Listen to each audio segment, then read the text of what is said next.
this is what really broke me. I was Muslim for years and I was told one thing on repeat. Jesus didn't die on the cross. It only appeared so to them. That's Surah 4 in the Quran.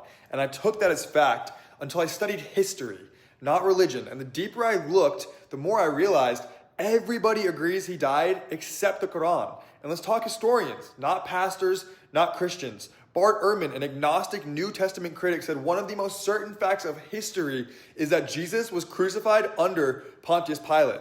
Gerd Ludemann, an atheist New Testament scholar, said Jesus' death by crucifixion is indisputable. John Dominic Crossan, an agnostic liberal scholar, said the crucifixion of Jesus is as sure as anything historical can ever be. These aren't believers. They're academics and scholars that I was using to dethrone my Christian friends in debates, but I didn't know they all agree on one thing. Jesus did die on the cross. The Quran was written 600 years later by a man who never met Jesus, never saw the cross, and never quoted an eyewitness. And somehow, he's the only one who disagrees. There's more historical evidence for the crucifixion than for the lives of most Roman emperors. But Islam says it appeared so, period. And that's not revelation, that's revision.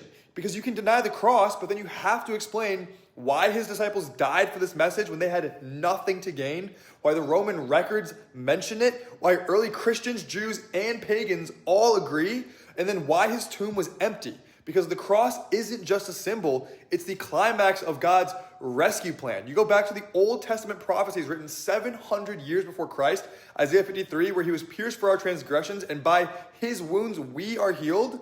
And so, yeah, I believed the Quran until history made it impossible to, until the scholars backed the scriptures, and until I saw that every voice in history pointed to one hill, the cross, for one king. And now, I don't just believe Jesus died, I believed he died for me, and this has to be the core of an ex-Muslim revival.